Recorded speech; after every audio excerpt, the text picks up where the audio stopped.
Welcome to my home orchard. This little labor of love is over 10 years of living and learning and doing a lot of things the wrong way. Over the years, I've learned a lot from other experts, and I've also become trained as a UC Master Gardener. Using this background, I'd like to show you how you can grow easy to harvest fruit trees in your home orchard.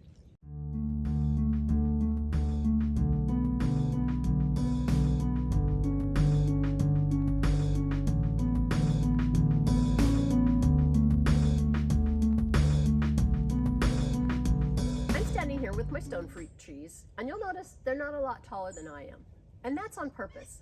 I planted these trees with the goal of having trees that were easy to harvest and provide enough fruit for my family. I'm not growing these trees for the most possible fruit, and I'm not growing them for shade. Notice that the branches on these trees are really low. This lets me come in and harvest the fruit by hand. It's right within easy reach. And when it comes time to prune, I can do it standing on the ground. I don't have to get a ladder. This is an easy to harvest fruit tree. Compare that tree with this one. This is my first ever fruit tree. You notice these branches start rather high. It's really hard to reach this tree to harvest it, and I have to bring out a ladder to trim it, and that's a death-defying trick anymore. You're going to start with a bareroot tree. You'll find these at your local nursery. They just look like sticks with tags. Likely, they're going to be buried in sawdust or another media. Personally, when I start seeing all these labels, my mouth starts watering. I love getting fruit trees. When you're at the nursery and you've chosen your tree, the nursery will take it out very carefully. They're going to pack it in some damp media like a sawdust and give it to you to bring home. Looking at the bareroot tree, you'll see it is actually two trees. This part is the rootstock, and this is the fruit that you want to eat. They have been grown together by a process known as grafting. Knowing where your graft or bud union is on a tree is super important. You can see the graft because there's usually a transition low on the tree, and you'll see a seam or a blunt cut. Quite commonly, you'll also see a change in the direction of the growth. See how this is straight and then this curves. For a really understandable and thorough explanation of how to choose a tree, see the video below from UC Santa Cruz. When you get a grafted fruit tree, it's going to have two tags. One tag is going to tell you the variety of fruit you're getting, such as Granny Smith apple or Blenheim apricot. The other one is going to tell you about the rootstock. When you buy your tree at the nursery, the best idea is to plant it. But I got excited and I didn't have time to plant, so I had to heel my tree in. Heel a tree in just means to plant it temporarily. So I had space here in this dormant raised bed, and I dug a hole and I set it in, and now we're going to take it back out.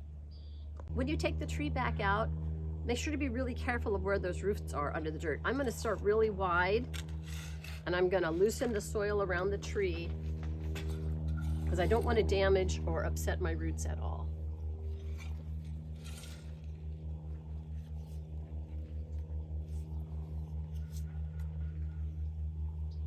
Wow, that came out nice.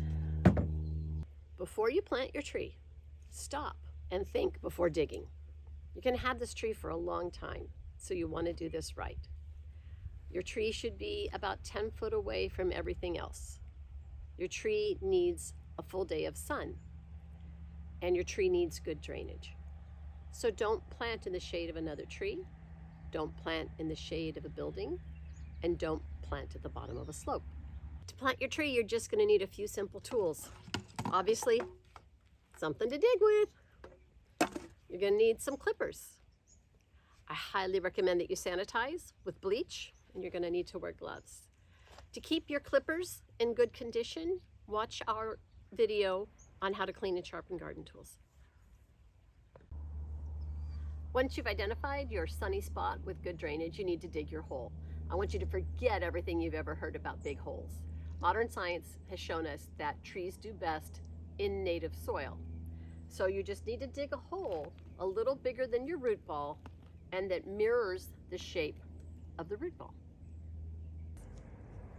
So I've learned one thing the hard way, and that is I put down a tarp, or this is a feed bag when I dig my hole, because too often I've lost my backfill soil. Because when you plant the tree, you're going to put this same dirt right back into the hole. When you're digging your hole, you want to be really careful not to cause a situation called glazing. Glazing is when the side of the hole is smooth and shiny. It'll look just like the back side of your shovel. If that happens, take a cultivator or a rake and rough up the sides of your hole. The hole is dug. Now we are finally ready to plant this tree. You're going to look at the root ball and you're going to try and assess if there's anything here that's damaged or dead and that you need to take off. I'm going to sanitize the clippers before we use them with 10% bleach. Always important, most important for cherries and apricots. As you go to plant your tree, re-identify where is the bud union or graft. You must never, ever, ever put this below the level of the soil. Ideally, if you look real closely at your tree, there's going to be a transition zone between the trunk of the rootstock and the roots. This is what you want at the soil level. Also, you're going to take the bud union or graft, its cut edge, and face it to the north. My house, that's going to be that direction. One last decision before you plant, to gopher cage or not. Very personal decision. Gophers have built a literal habit trail on my property, so I gopher cage.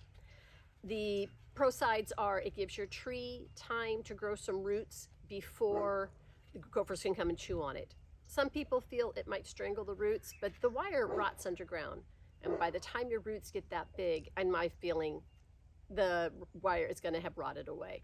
I like to give my trees that chance to develop some really big roots before the gophers come and have a feast. So we're going to form up our soil in the hole. We're going to put a bit of a mound for the tree to sit on top of. You'll notice there's no roots right under the bottom of the tree. I'm going to put in my gopher cage. I'm going to keep the bud union oriented to the north. The gopher cage does complicate this. Also, my finished setting, I'm going to plant a little high because my tree is going to settle when I water and with time.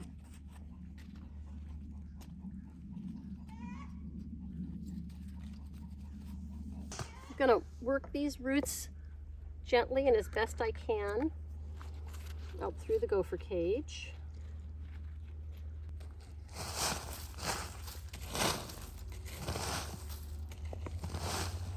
And again, I'm just going with native soil. I haven't done anything to it.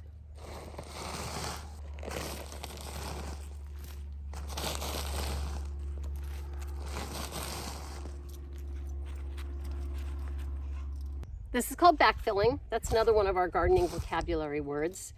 We backfill with native soil because the tree has to grow in the native soil anyway. And the thinking is to get the tree accustomed to that. If you have a large basin that you've backfilled with a lot of amended soil, when the tree gets to your native soil, it's going to stop growing. All right.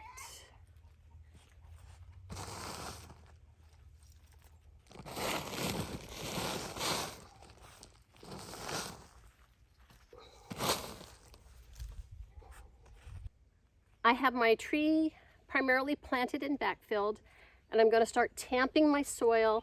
I'm not going to stomp on this real heavily.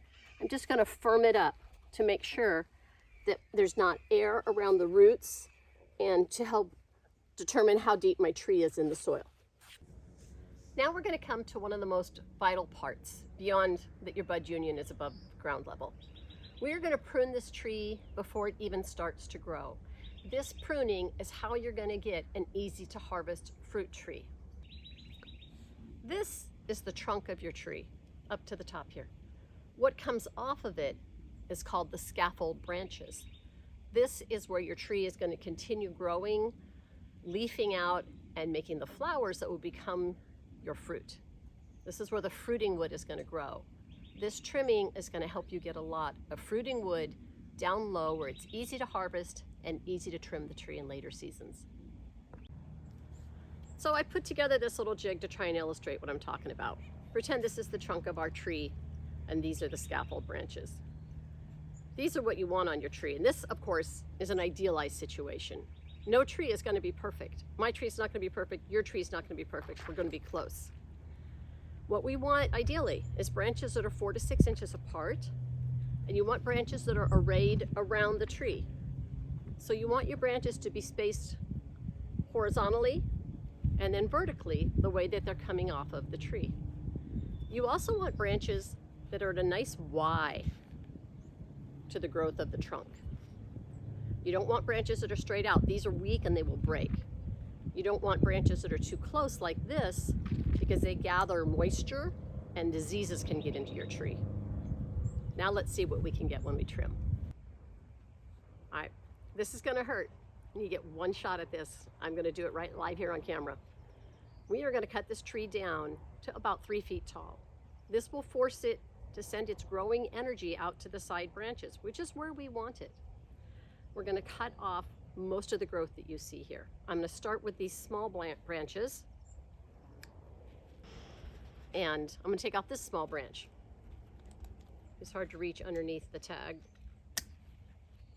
Every clip I make, I'm gonna put the cutting big blade against the part of the tree that I'm retaining. And I'm gonna try and snip quick so that it's a good clean cut. This is the leader from the trunk of my tree. I'm gonna cut it at a node. A node is where you see that there's a little bud, that's where a leaf or a branch is gonna grow out next. I'm gonna cut this one a little taller just to give us some room to correct later. So we're gonna look at our tree again and say, what branches do we want? Again, we're gonna want branches that are balanced this way on the tree, how far apart they are, and around the sides of the tree. This one's an easy one to decide to get rid of because he's very close to the leader. So again, I'm gonna put the big blade against the tree that I'm keeping. I'm gonna cut right above. If you look closely, you'll see a little collar cutting outside the collar, and I'm gonna take that branch off. So now I'm down to the main trunk or the leader on my tree and these two branches. And frankly, they're a little close together. And I don't think I'm strong enough to take it down to just 2 branches. So I'm gonna leave them both.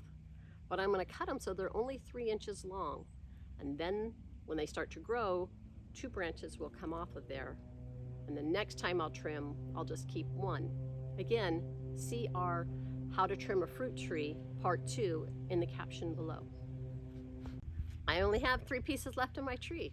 I have my leader and I have these 2 branches. So I wanna make these cuts. I'm gonna think about them. I don't wanna leave a cut at a node that's here on the inside edges, because then when the tree starts to grow, it's gonna send a branch in that direction.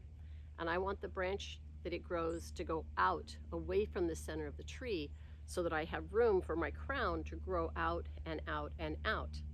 We don't want branches that cross in the center or that rub against each other.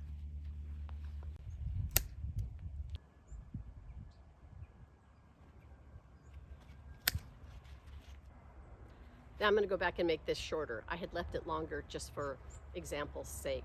And I can see this branch is gonna grow that way. This branch is gonna grow that way. So I want this one to grow probably that way.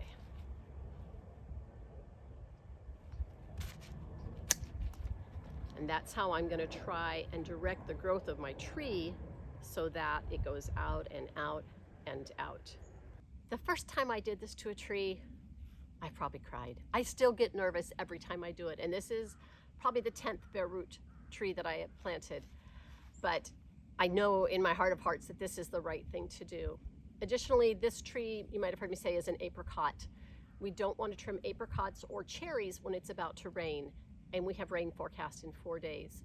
So I'm gonna put a pruning protector on this tree, and I'll show you how simple that is to do. So I'm gonna take the pruning sealer and I'm just gonna dab it on the 3 big cuts and the 2 little cuts. It's just a little bit of product. Try and keep out the bad bacteria.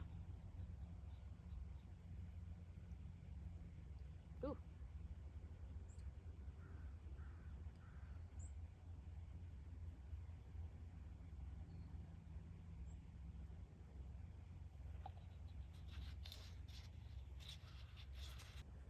All right, so pretty much done here. While I've been working, I feel like the tree is settled a little bit. I'm really concerned about it being too low, so I'm just gonna gently pull it up. Gopher cage is gonna be handy for that. Try and pack the soil under a little bit, but not pack, because you don't want to push all the air out. Your roots actually need air. Your plant needs air at the roots to live. After I do that, I'm gonna take some soil and form a basin, a good wide ways, about 2.5, 3 feet away from my tree, that will help to hold the irrigation water.